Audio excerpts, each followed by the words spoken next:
একাত্তরের 25শে মার্চ পাকিস্তানি সামরিক বাহিনী এদেশের জনগণের উপর অপারেশন সার্চলাইট বাস্তবায়ন করতে গিয়ে ব্যাপক গণহত্যার সূচনা করে। শত সহস্র মানুষকে ঢাকা নগরীতে হত্যা করা হয়। মানুষ প্রাণ বাঁচানোর জন্য রাজধানী ছেড়ে গ্রামের দিকে ছুটে যায় এবং গ্রামের মানুষের কাছে তারা আশ্রয়ও পায়, সাহায্য সহানুভূতি পায়। এরকমই একটি হতবিহ্বল পরিস্থিতিতে জিয়াউর রহমান ২৬ মার্চ তিনি তার বিদ্রোহ ঘোষণা করেন। তিনি বজ্রকণ্ঠে উচ্চারণ করেন, উই রিভল্ট, আমরা বিদ্রোহ করলাম। অপরিচিত একজন মেজর মানুষের আশা ভরসার স্থল হয়ে ওঠেন, সাহসের উৎস হয়ে ওঠেন এবং লড়াইয়ের প্রতিজ্ঞা হয়ে ওঠেন। ইতিহাসের কিছু নাম শুধু ব্যক্তি হিসেবে নয়, বরং এক একটি যুগের প্রতীক হয়ে থাকে। বাংলাদেশ নামক রাষ্ট্রটির জন্ম, সংকট আর পুনর্গঠনের ইতিহাসের সঙ্গে এমনই এক অবিচ্ছেদ্য নাম শহীদ রাষ্ট্রপতি জিয়াউর রহমান। ১৯৭১-এর ২৬শে মার্চে সেই ঘোর অমানিসায় যখন জাতি দিশেহারা, তখন যার বজ্রকণ্ঠের বিদ্রোহ আর স্বাধীনতার ঘোষণা টেকনাফ থেকে তেঁতুলিয়ায় ছড়িয়ে দিয়েছিল সাহসের বারুদ, যিনি সম্মুখ সমরে জেড ফোর্স দিয়ে লড়েছেন বীরত্বের সাথে, আর স্বাধীনতা পরবর্তী বিধ্বস্ত বাংলাদেশকে স্বনির্ভরতার স্বপ্ন দেখিয়ে যিনি গড়ে তুলেছিলেন আধুনিক অর্থনৈতিক ভিত্তি। আজ ৩০শে মে শহীদ রাষ্ট্রপতি জিয়াউর রহমানের ৪৫তম শাহাদাত বার্ষিকী। ক্ষমতার শীর্ষবিন্দুতে থেকেও যিনি যাপন করেছেন এক সাধাসিধে ও সৎ জীবন, যার জানাজায় সামিল হয়েছিল লাখো মানুষের অশ্রু সজল সমুদ্র। আর ৪ দশক পরও কেন বাংলাদেশের রাজনীতি ও সাধারণ মানুষের হৃদয়ে সমানভাবে প্রাসঙ্গিক জিয়াউর রহমান? কি ছিল তার বাংলাদেশি জাতীয়তাবাদের দর্শন? শ্রদ্ধায় স্মরণে শহীদ জিয়া, এই শিরোনামে আজকের বিশেষ আয়োজনে আমরা আলোচনা করব রাষ্ট্রনায়ক জিয়াউর রহমানের বহুমাত্রিক জীবন, তার অর্থনৈতিক দূরদর্শিতা এবং সমকালীন রাজনীতিতে তার দর্শনের প্রভাব নিয়ে। দর্শক, আমি ফারনাজ জুই, সবাইকে আমন্ত্রণ জানিয়ে শুরু করছি নিউজ 24-এর নিয়মিত আয়োজন জনতন্ত্র গণতন্ত্র। নিবেদন করছে আড়াই স্টিল। আজকের আলোচনায় আমার মুখোমুখি হয়েছেন অধ্যাপক ডক্টর মাহবুবুল্লাহ, শিক্ষাবিদ ও অর্থনীতিবিদ। স্বাগত জানাচ্ছি আপনাকে। ধন্যবাদ। যেমনটি বলছিলাম স্যার, যে ৪ দশক পরও কেন বাংলাদেশের রাজনীতি ও মানুষের হৃদয়ে সমানভাবে প্রাসঙ্গিক শহীদ রাষ্ট্রপতি জিয়াউর রহমান? কি ছিল তার দর্শন? কোনো একটা সমাজে বা কোনো একটা দেশে যুগে যুগে কালে কালে কিছু বিরল ব্যক্তিত্বের আবির্ভাব হয় এবং সেই সব ব্যক্তিত্ব ক্ষণজন্মা পুরুষ হিসেবে পরিচিত হন। ক্ষণজন্মা নারীও হতে পারেন। আমি যদি শুধু পুরুষের কথা বলি সেটা সঠিক হবে না। জিয়াউর রহমান আমাদের দেশের ইতিহাসে সেরকমই একজন মানুষ। আপনি ১৯৭১-এর মুক্তিযুদ্ধের কথা বলেছেন। ৭১-এর ২৫শে মার্চ পাকিস্তানি সামরিক বাহিনী এদেশের জনগণের উপর অপারেশন সার্চলাইট বাস্তবায়ন করতে গিয়ে ব্যাপক গণহত্যার সূচনা করে। শত সহস্র মানুষকে ঢাকা নগরীতে হত্যা করা হয়। মানুষ প্রাণ বাঁচানোর জন্য রাজধানী ছেড়ে গ্রামের দিকে ছুটে যায় এবং গ্রামের মানুষের কাছে তারা আশ্রয়ও পায়, সাহায্য সহানুভূতি পায়। এরকমই একটি হতবিহ্বল পরিস্থিতিতে জিয়াউর রহমান ২৬ মার্চ তিনি তার বিদ্রোহ ঘোষণা করেন। তিনি বজ্রকণ্ঠে উচ্চারণ করেন, উই রিভল্ট, আমরা বিদ্রোহ করলাম এবং সঙ্গে সঙ্গে স্বাধীনতার ঘোষণাও তিনি দেন। তার এই স্বাধীনতার ঘোষণা কালুরঘাট বেতার কেন্দ্র থেকে প্রচারিত হয়েছিল এবং জনগণ ক্ষীণকণ্ঠে হলেও প্রায় বাংলাদেশের সর্বত্র তার এই ঘোষণা শুনতে পেয়েছিল।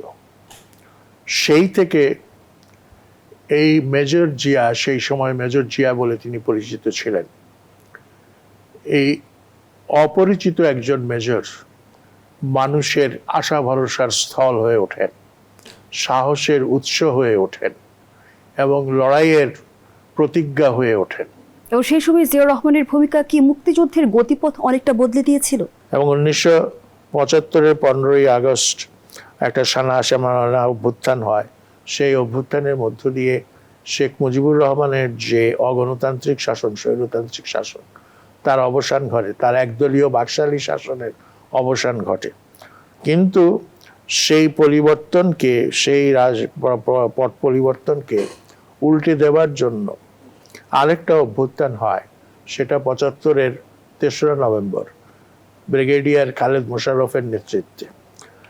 কিন্তু সেই অভ্যুত্থানকে জনগণ সহজভাবে গ্রহণ করতে পারেনি, এবং মানুষ মনে করেছে এই অভ্যুত্থানের উদ্দেশ্য হচ্ছে বাংলাদেশে আবার ভারতীয় আধিপত্যবাদের যে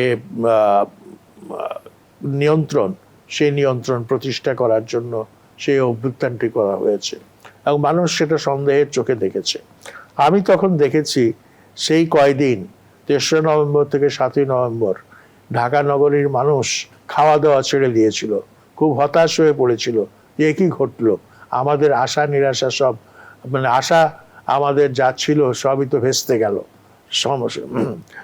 এই পরিস্থিতিতেই 7ই নভেম্বর, 6 নভেম্বর রাতে, মধ্যরাতে এবং 7 নভেম্বরের উষালগ্নে ক্যান্টনমেন্টে সৈনিকরা অভ্যুত্থান ঘটায়, এবং সেই অভ্যুত্থান হচ্ছে সৈনিক জনতার অভ্যুত্থান। সেনাবাহিনীতে আপনার একটা বিদ্রোহ সূচিত হয়। সেই সময় জিয়াউর রহমানকে বন্দী করা হয়েছিল, তারা জিয়াউর রহমানকে বন্দী দশা থেকে মুক্ত করে নিয়ে আসে। এই অভ্যুত্থানের মধ্য দিয়ে, এই অভ্যুত্থান একটা জনপ্রিয় অভ্যুত্থান ছিল, নগরীতে মানুষ এই অভ্যুত্থানের ফলে আনন্দ উৎসব করেছিল, সৈনিকদেরকে তারা অভ্যর্থনা জানিয়েছিল। তো সেই সময় সৈনিকরা স্লোগান দিচ্ছিল, জিয়াউর রহমান জিন্দাবাদ, সিপাহী বিপ্লব জিন্দাবাদ, এইসব স্লোগান তারা দিচ্ছিল। তো জিয়াউর রহমান এর মধ্য দিয়েই কিন্তু আবার, যেটা আপনি বললেন, যে রাষ্ট্রের কর্ণধার হিসাবে তার দায়িত্ব তুলে নেন। প্রাথমিকভাবে তিনি প্রধান সেনা শাসক বা চিফ মার্শাল অ্যাডমিনিস্ট্রেটর হলেও তিনি অল্প কয়েকদিনের মধ্যেই তার সে দায়িত্ব ত্যাগ করে ডেপুটি চিফ মার্শাল অ্যাডমিনিস্ট্রেটর হয়ে যান, এবং সেই সময় প্রেসিডেন্ট ছিলেন বিচারপতি সাহেব, এবং তাকে প্রধান সেনা শাসক করা হয়েছিল। জিয়াউর রহমান জনগণকে ডাক দিলেন ঐক্যের, জনগণকে ডাক দিলেন দেশপ্রেমের এবং দেশ গঠনের। আর সামরিক বাহিনীর মধ্যে যে বিশৃঙ্খলা চলছিল, যে চেইন অফ কমান্ড যেভাবে ভেঙে গেছিল, সেইটাকে আবার তিনি পুনঃস্থাপন করেন এবং সেখানে শৃঙ্খলা ফিরিয়ে আনেন। এবং বস্তুত তার অপরিসীম পরিশ্রমের ফলে সেনাবাহিনীতে আপনার শৃঙ্খলা প্রতিষ্ঠিত হয়, এবং এই শৃঙ্খলা প্রতিষ্ঠিত হওয়ার ফলে বাংলাদেশ সেনাবাহিনী, যেটা আমাদের স্বাধীনতা এবং সার্বভৌমত্ব রক্ষার একমাত্র আশ্রয়, সেই আশ্রয়কে তিনি আবার গুছিয়ে তোলেন, এবং এইটা দেশের জন্য, দেশের স্বাধীনতা এবং সার্বভৌমত্ব রক্ষার জন্য ছিল একটা বিশাল অবদান। এবং স্বাধীনতা পরবর্তী যে বিশৃঙ্খল বাংলাদেশ আমরা দেখেছিলাম, সেই জায়গা থেকে তার 19 দফা অর্থনৈতিক এবং প্রশাসনিক পুনর্গঠনে কতটা যুগান্তকারী ছিল? 19 যেটা করেছিলেন সেটা হচ্ছে সমগ্র দেশবাসীকে ঐক্যবদ্ধ করা, এবং সেটা তার নেতৃত্বে দেশবাসী কিন্তু ঐক্যবদ্ধ হয়েছিল। এবং বিশেষ করে সেই সময় আমি যেটা একটু আগেও বলেছি, ভারতীয় আধিপত্যবাদ সম্পর্কে মানুষ একেবারে প্রচণ্ডভাবে সন্দেহপ্রবণ ছিল, যে কারণে তার নেতৃত্বের মধ্য দিয়েই মানুষ বুঝতে পারলো যে এই মানুষটি যদি নেতৃত্ব দেয় তাহলে আমরা ভারতীয় আধিপত্যবাদ থেকে মুক্ত থাকতে পারবো। এবং তিনি জনগণকে ঐক্যবদ্ধ করলেন, জনগণের মনে আত্মবিশ্বাস প্রতিষ্ঠা করলেন, সাহস প্রতিষ্ঠা করলেন, এবং দেশকে গড়ে তোলার জন্য তিনি নানা ধরনের কর্মসূচি ঘোষণা করলেন। এই যে আপনি 19 দফার কথা বলছেন, সেই 19 দফা, সেটা হচ্ছে দেশকে স্বয়ংসম্পূর্ণ করা, দেশের অর্থনীতিকে স্বনির্ভর করা, দেশের জন্য একটা স্বাধীন নিরপেক্ষ পররাষ্ট্র নীতি কায়েম করা, এবং মানুষের জন্য প্রয়োজন অন্ন, বস্ত্র, শিক্ষা, স্বাস্থ্য সেটা নিশ্চিত করা, এগুলাই ছিল 19 দফার মর্মবাণী, মূল কথা। এবং এইটা ন্যূনতম একটা কর্মসূচি হিসেবে জাতির সামনে তিনি তুলে ধরেন, লক্ষ্য হিসেবে তুলে ধরেন। জিয়া অনেক কাজ করেছেন। প্রথমত তিনি দেখেছেন যে 74-এর দুর্ভিক্ষে এই দেশের মানুষ কিভাবে মৃত্যুবরণ করেছে। আপনার নামকরা গবেষকরা, এর মধ্যে অমর্ত্য সেনের কথা বলা যায়, তার গবেষণা থেকে যেটা জানা যায় সেই সময় 15 লক্ষ মানুষের মৃত্যু হয়েছিল। সরকারিভাবে বলা হয় সেই সময় 26,500 লোকের মৃত্যু হয়েছে। এই যে দুর্ভিক্ষ, এই যে খাদ্যাভাব, এই খাদ্যাভাব থেকে দেশকে মুক্ত করার জন্য জিয়াউর রহমান বললেন যে আমরা খাদ্যের উৎপাদন 3 গুণ করতে পারি, সেই সম্ভাবনা আমাদের আছে, তবে বর্তমানে দ্বিগুণ করাই হবে যথেষ্ট। এবং খাদ্য উৎপাদন দ্বিগুণ করার জন্য তিনি খাল খনন কর্মসূচি, সেচের কর্মসূচি, কৃষকদেরকে সময় মতো সার বীজ সরবরাহ করা, এই সব কাজগুলো তিনি করলেন। এবং শুধু তাই নয়, তিনি গ্রাম বাংলায় মাইলের পর মাইল পায়ে হেঁটে তিনি ঘুরলেন, মানুষের সঙ্গে দেখা সাক্ষাৎ করলেন, মানুষকে বোঝালেন যে কিভাবে উৎপাদন বৃদ্ধি করা যায়, কিভাবে কৃষির উৎপাদন বৃদ্ধি করা যায়, কিভাবে মাছ চাষ করে আমিষের সরবরাহ বৃদ্ধি করা যায়। এইভাবে তিনি মানুষকে উদ্বুদ্ধ করেছেন এবং উদ্বুদ্ধ করার ফলে মানুষও উদ্বুদ্ধ হয়েছে এবং এই উদ্বুদ্ধ মানুষ আপনার খাদ্য উৎপাদন বৃদ্ধিতে মনোযোগ দিয়েছে, যে কারণে সেই সময় এক পর্যায়ে কিন্তু বাংলাদেশ আপনার বিদেশে চাল রপ্তানিও করেছে, এরকম একটা অবস্থার সৃষ্টি হয়েছিল। তো অর্থনীতিতে তিনি প্রাণ সঞ্চার করেছিলেন এবং সেই প্রাণ সঞ্চারটা হচ্ছে 3টা বিষয় ছিল। একটা হচ্ছে কৃষিতে স্বয়ংসম্পূর্ণতা অর্জন করা, দ্বিতীয়টি হচ্ছে পোশাক শিল্পের প্রবর্তন করা, তৃতীয়টি হচ্ছে রেমিটেন্স আয়ের, বিদেশ থেকে প্রবাসী আয়ের সুযোগ সৃষ্টি করা। আমরা আজ পর্যন্ত বাংলাদেশের অর্থনীতি নিয়ে যদি চিন্তা ভাবনা করি, তাহলে আমরা যেটা দেখি এই 3টা স্তম্ভের উপরই বাংলাদেশের অর্থনীতি দাঁড়িয়ে আছে। সেই স্তম্ভ 3টি হচ্ছে আমাদের কৃষি, আমাদের পোশাক শিল্প এবং আমাদের খেটে খাওয়া মানুষদের বিদেশে গিয়ে পরিশ্রম করে মেহনত করে দেশে রেমিটেন্স হিসেবে যে টাকা তারা পাঠায়, বিদেশি মুদ্রা যেটা পাঠায়, এই 3টি জিনিসই বাংলাদেশের অর্থনীতিকে এখনো টিকিয়ে রেখেছে।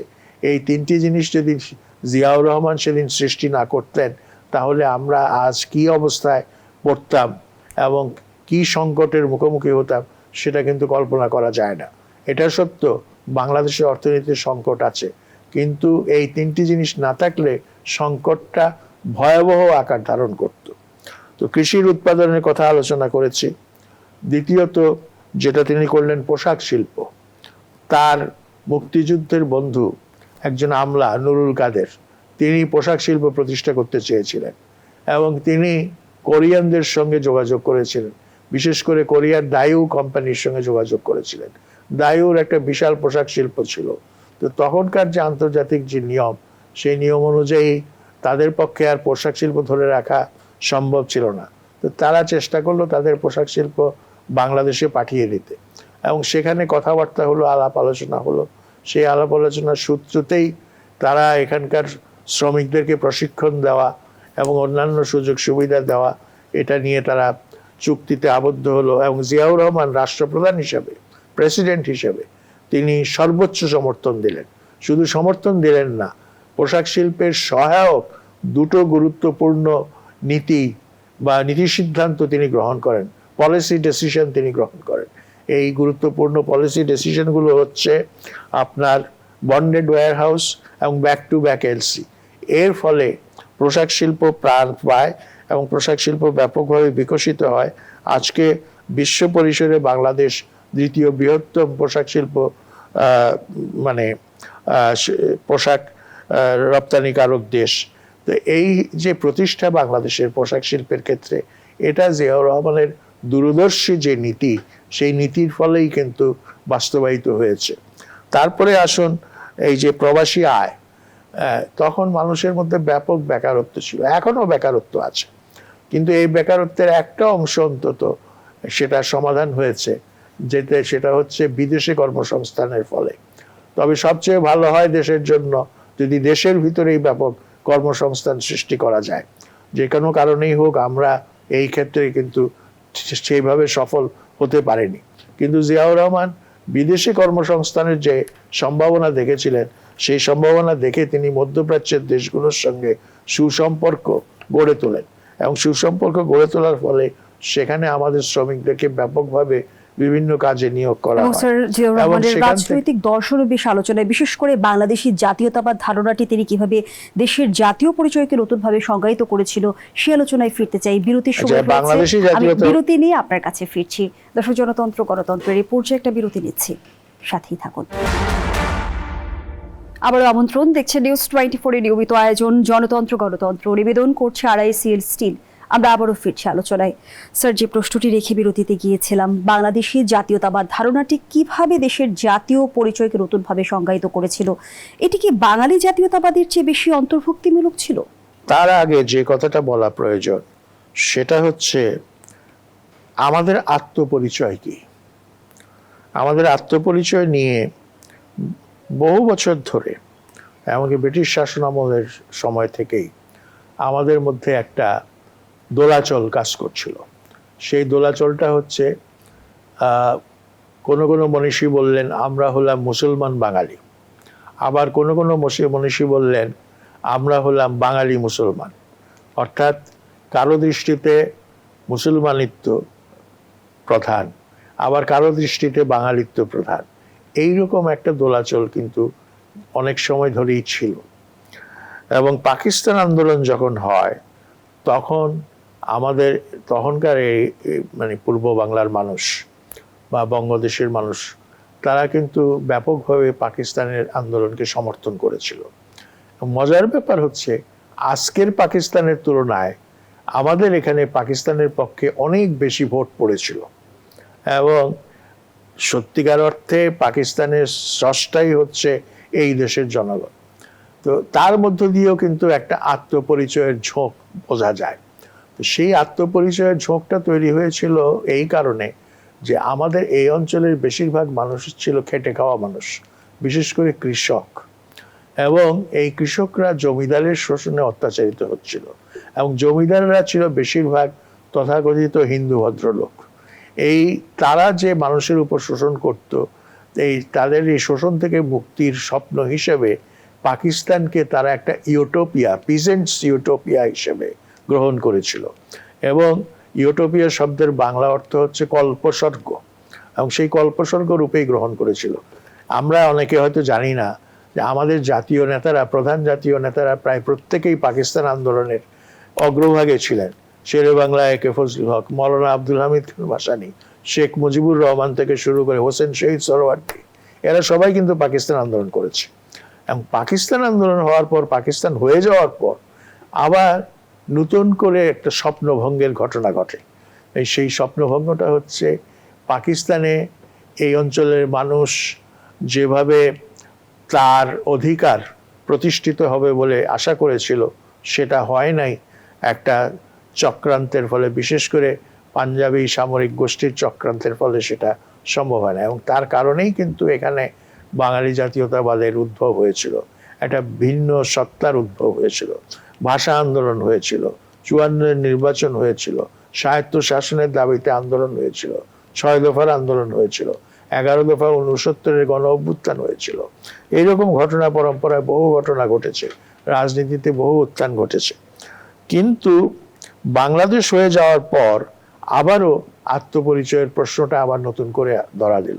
বিশেষ করে এখানে আপনি যেটা বললেন যে অন্তর্ভুক্তিমূলক যে প্রশ্নটা, সেখানে একটা কথা স্মরণ করতে পারি, সেটা হচ্ছে 72-এ যখন আমাদের সংবিধান রচিত হয় তখন গণপরিষদে আপনার মানবেন্দ্র নারায়ণ লারমা, চাকমাদের নেতা, তিনি বক্তৃতা করে বললেন একজন চাকমা বাঙালি হতে পারে না, একজন বাঙালি চাকমা হতে পারে না, কিন্তু একজন চাকমা বাংলাদেশি হতে পারে। এবং সেখান থেকে আমরা বুঝতে পারি যে বাঙালি বললে সেখান থেকে এক্সক্লুড করা হয়, বাদ দিয়ে দেওয়া হয় চাকমা, মারমা, তঞ্চঙ্গা থেকে শুরু করে এখানে যে 42টি আদিবাসী সম্প্রদায় রয়েছে তাদেরকে বাদ দেওয়া হয়। কিন্তু তারা সংখ্যায় কম হলেও জাতীয় সংহতির জন্য তাদের সঙ্গে আমাদের একটা সুসম্পর্ক এবং সুবন্ধন তৈরি হওয়া উচিত। আমরা যদি বাঙালি জাতীয়তাবাদ নিয়ে বাড়াবাড়ি করি তাহলে সেই বন্ধনটা ঘনিষ্ঠ হতে পারে না। এইসব উপলব্ধি থেকেই আপনার জিয়াউর রহমান বাংলাদেশি জাতীয়তাবাদের চিন্তা করেছেন। শুধু তাই না, তিনি বাংলাদেশি জাতীয়তাবাদ নিয়ে একটা প্রবন্ধ রচনা করেছিলেন। সেই প্রবন্ধে বাংলাদেশি জাতীয়তাবাদের উপাদানগুলো কি, উপকরণগুলো কি, সেটা উল্লেখ করেছেন। তিনি বলেছেন যে আমাদের জাতীয়তাবাদ নিছক ভাষাভিত্তিক নয়, কিন্তু তারপরেও আমাদের জাতীয়তাবাদের ভাষা, আপনার ভূগোল, আমাদের সংস্কৃতি, আমাদের মুক্তিযুদ্ধ, আমাদের বিভিন্ন ঐতিহ্য, এই সব কিছুই, আমাদের ধর্ম এর মধ্যে রয়েছে। এইগুলোকে নিয়েই কিন্তু আমাদের জাতীয়তাবাদ। এবং এইভাবেই তিনি নতুন করে তিনি আমাদের পরিচয় সংজ্ঞায়িত করলেন। এবং এই পরিচয় সংজ্ঞায়িত করার ফলে কিন্তু আমাদের স্বাধীনতা, সার্বভৌমত্ব এবং স্বতন্ত্র এবং পৃথক যে পরিচয়, সেই পরিচয়টা সুপ্রতিষ্ঠিত হলো। এবং হওয়ার ফলে কিন্তু আমরা একদিক থেকে, মানে আমাদের আত্মপরিচয়ের দিক থেকে, আমরা অন্য কোনো পরিচয় দ্বারা আচ্ছাদিত হয়ে যাওয়ার আমরা যে আশঙ্কা ছিল, সেই আশঙ্কা থেকে আমরা মুক্ত হলাম। তো জিয়াউর রহমান চিন্তা করতেন এবং চিন্তা ভাবনা করেই তিনি বাংলাদেশি জাতীয়তাবাদের যে মানে তত্ত্ব বলেন বা চিন্তা বলেন, সেটা উপস্থাপন করেছিলেন। এবং এটা উপস্থাপন করতে গিয়ে এখানকার চিন্তাশীল মানুষদের সঙ্গেও তিনি অনেক আলাপ আলোচনা করেছিলেন, এবং এগুলি নিয়ে অনেক আলাপ আলোচনা হয়েছে সেই সময় 1975, 76, 77 এই সময়টাতে এগুলো নিয়ে অনেক চিন্তা ভাবনা হয়েছে। এবং আজকে এটা স্পষ্ট হয়ে গেছে যে আমরা যদি বাংলাদেশি পরিচয়টাকে, মানে আমরা যদি অত্যন্ত ঘনিষ্ঠভাবে আলিঙ্গন না করি, এটাকে তুলে না ধরি, তাহলে কিন্তু আমাদের জাতীয় অস্তিত্বও কিন্তু আপনার বিপন্ন হতে পারে। সেই জন্য আমরা জিয়াউর রহমানের কাছে কৃতজ্ঞ থাকব যে তিনি শুধু একটা দেশ আমাদেরকে উপহার দেন নাই যুদ্ধ করে, মুক্তিযুদ্ধ করে, তিনি আমাদেরকে একটা পরিচয়ও উপহার দিয়েছেন। এবং বলা হয়ে থাকে ৭১-এর মুক্তিযুদ্ধের পর থেকে গণতান্ত্রিক যাত্রায় বাংলাদেশ অনেক চড়াই উতরাই দেখেছে, বারবার হোঁচট খেয়েছে। বাকশালের মধ্য দিয়ে যখন একদলীয় শাসন প্রতিষ্ঠিত হলো, তখন বহুদলীয় গণতন্ত্র পুনঃপ্রবর্তনের মধ্য দিয়ে গণতন্ত্র কতটা শক্তিশালী করার চেষ্টা করেছে। এখানে দেখুন, জিয়াউর রহমান তো একজন সামরিক নেতা, সমর বাহিনীর লোক। তো সাধারণত সামরিক নেতারা গণতন্ত্র প্রতিষ্ঠা করেছে বা গণতন্ত্র পুনরুদ্ধার করেছে এমন নজির খুব একটা পাওয়া যায় না। কিন্তু জিয়াউর রহমান বুঝেছিলেন গণতন্ত্র ছাড়া বাংলাদেশকে রক্ষা করা যাবে না। বাংলাদেশকে যদি রক্ষা করতে হয় তাহলে গণতন্ত্র ছাড়া আর কোনো বিকল্প নেই। কিন্তু জিয়াউর রহমান যখন রাষ্ট্রের দায়িত্বে আসলেন, তার পেছনে ছিল একটা বাকশালী একদলীয় শাসন। সেখানে অন্য কোনো দলের কোনো সুযোগ ছিল না। সেখানে সংবাদপত্রের স্বাধীনতা ছিল না। মাত্র 4টা সংবাদপত্র রাষ্ট্রীয় মালিকানায় প্রকাশিত হয়েছে। তো এবং সেখানে দ্বিমত পোষণের কোনো সুযোগ ছিল না। এই যে একটা ব্যবস্থা, চরম অগণতান্ত্রিক ব্যবস্থা, চরম স্বৈরতান্ত্রিক ব্যবস্থা, কার্যত একটা ফ্যাসিবাদেরই ধরন বলতে পারা যায় এই বাকশালী শাসনকে।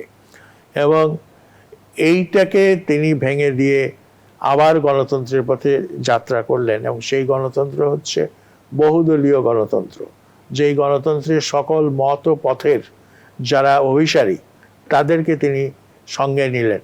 এবং তিনি একটা অন্তর্ভুক্তিমূলক নির্বাচন দিলেন 1979 সালে। এবং এই নির্বাচনের ফলে দেশে একটা পার্লামেন্ট গঠিত হলো, যেই পার্লামেন্টকে অনেকে একটা রেইনবো পার্লামেন্ট, রংধনু পার্লামেন্ট হিসেবে উল্লেখ করে। কারণ সেই পার্লামেন্টে যেমন কমিউনিস্ট নেতারা ছিলেন, তেমনি ধর্মীয় নেতা, ইসলামী নেতা তারাও ছিলেন। আর অন্যদিকে তো আওয়ামী লীগ, বিএনপি এইসব দলের লোকেরাও ছিল। সব মিলিয়ে এটা হচ্ছে জাতির মধ্যে যত ধরনের রাজনৈতিক চিন্তাভাবনা আছে, রাজনৈতিক মতাদর্শ আছে, রাজনৈতিক দর্শন আছে, তার একটা প্রতিফলন সেই সংসদের মধ্য দিয়ে হয়েছে। এবং যে মতাদর্শকে কেন্দ্র করে তিনি বিএনপি প্রতিষ্ঠা করেছিলেন, সেই মতাদর্শ বিএনপি এখন কতটা ধারণ করতে পারছে, আমি সে আলোচনায় ফিরতে চাই। আবারও বিরতির সময় হয়েছে, বিরতি নিয়ে ফিরছি। দর্শক, জনতন্ত্র গণতন্ত্র নিয়ে পর্যায়ে আবারও বিরতি নিচ্ছি, সাথী থাকুন। আবারও আমন্ত্রণ, দেখছেন নিউজ 24 এর নিয়মিত আয়োজন জনতন্ত্র গণতন্ত্র, নিবেদন করছে RICL স্টিল। আমরা আবারও ফিরছি আলোচনায়। স্যার, যে প্রশ্নটি রেখে বিরতিতে গিয়েছিলাম, যে মতাদর্শ নিয়ে বিএনপি প্রতিষ্ঠা করেছিলেন জিয়াউর রহমান, সেই মতাদর্শ এখনকার বিএনপি কতটা ধারণ করতে পারছে? খুবই কঠিন প্রশ্ন। দেখুন, একটা রাজনৈতিক দল যখন প্রতিষ্ঠা হয়, প্রতিষ্ঠা লগ্নের যেসব চিন্তাভাবনা, সেটা যে পরবর্তীকালে সুদীর্ঘ সময়ে সেটা সে ধারণ করবে এমনটা অনেক সময় হয় না। আপনার এই উপমহাদেশের ইতিহাস যদি আমরা পর্যালোচনা করি, তাহলে আমরা কি দেখব?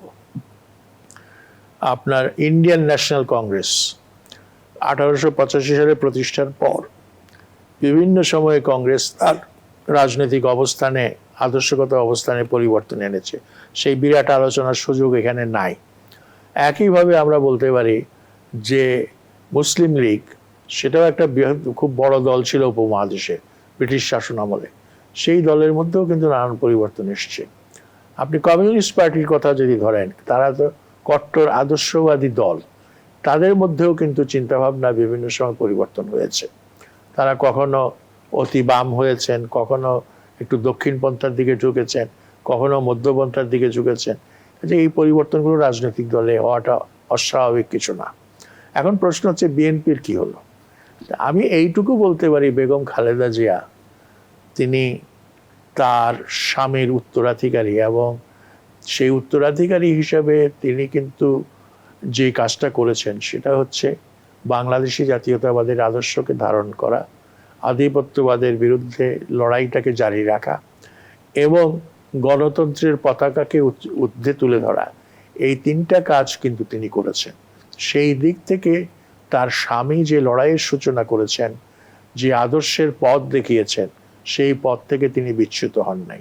যে কারণে জিয়াউর রহমানের শাহাদাত বা শাহাদাতের পর যে বিশাল জনতা, 10 লক্ষ জনতা তাকে আপনার জানাজা দিয়ে বিদায় জানিয়েছিল, এবং শুধু তাই না, তখন জনতা সমস্বরে উচ্চারণ করছিল লা ইলাহা ইল্লাল্লাহ, কলেমা পড়ছিল। একইভাবে বেগম খালেদা জিয়ার মৃত্যুর পরেও আমরা লক্ষ্য করলাম সারা ঢাকা শহরটাকে জানাজার শহরে পরিণত হয়েছিল। মানুষের ভালোবাসা তিনি পেয়েছিলেন, কারণ তিনি তার স্বামীর প্রদর্শিত আদর্শ অনুসরণ করেছেন। এখন দেখার পালা হচ্ছে যে তারই আরেক উত্তরাধিকার তারেক রহমান এখন বাংলাদেশের প্রধানমন্ত্রী। তাকেও অনেক নির্যাতন সংগ্রাম করে আজকের এই অবস্থায় পৌঁছাতে হয়েছে। এই মাত্র 3 মাস হলো দেশের দায়িত্বে তিনি আছেন। এখনই যদি আমরা বলি যে তিনি তার মা বা তার বাবার প্রদর্শিত পথ থেকে দূরে সরে গেছেন, এইটা বলার বোধহয় সময় এখনো আসেনি। এবং অল ইন্ডিকেশনস, সমস্ত ঘটনা বলছে যে তিনি চেষ্টা করছেন তার পিতার প্রদর্শিত পথ, তার মায়ের প্রদর্শিত পথ অনুসরণ করার, এবং বাংলাদেশ সম্পর্কে তার যে স্লোগান বাংলাদেশ ফার্স্ট, অর্থাৎ বাংলাদেশের স্বার্থ, বাংলাদেশের অধিকার, বাংলাদেশের যে মর্যাদা, সেটাকে সর্বোচ্চ জ্ঞান করা এবং সর্বোচ্চভাবে সেটাকে স্থান দেওয়া, সেইটা তিনি করছেন। আর আরেকটা জিনিস যেটা করছেন সেটা হচ্ছে জনকল্যাণমূলক চিন্তাভাবনা তার মধ্যে আছে, যে কারণে তিনি কৃষক কার্ড, ফ্যামিলি কার্ড এবং বিভিন্ন ধরনের কার্ডের ব্যবস্থা করেছেন। এগুলো হচ্ছে আপনার আমাদের এইখানকার এই বাংলাদেশের যারা প্রান্তিক গোষ্ঠী, যারা দরিদ্র, হতদরিদ্র, তারা যাতে অন্তত রাষ্ট্রের কাছ থেকে একটা ন্যূনতম সমর্থন পায়, সেই ব্যবস্থা করা। এই যে কল্যাণ চিন্তা, এটা কিন্তু জিয়াউর রহমানেরও কল্যাণ চিন্তা ছিল এরকম, এবং তার সময় থেকে এবং বেগম খালেদা জিয়ার সময় থেকেও যে সোশ্যাল সেফটি নেট যেটাকে বলা হয়, সেটা করা হয়েছিল। এবং এই কর্মসূচি থেকে কোনো দলই কিন্তু অন্য কোনো কর্মসূচি গ্রহণ করতে পারেনি। শেষ প্রশ্নটি আপনার কাছে রাখতে চাই। 1981 সালে 30 মে নির্মম হত্যাকাণ্ডের শিকার হয়েছিলেন জিয়াউর রহমান, এবং এই হত্যার পেছনে আমাদের অভ্যন্তরীণ ষড়যন্ত্রকারীরা জড়িত নাকি আন্তর্জাতিক কুচক্রী মহল? দুটোই জড়িত। আমি খুব সংক্ষেপে বলবো, সময় বেশি নাই। সেটা হচ্ছে তাকে হত্যা করার আগে 3টি ঘটনা ঘটে। এক, গোলাম আজমকে নিয়ে একটা আন্দোলন। গোলাম আজম দেশে এসেছিলেন পাকিস্তানি পাসপোর্টে, এবং তাকে দেশ থেকে বিতরণ করার জন্য একটা আন্দোলন হলো।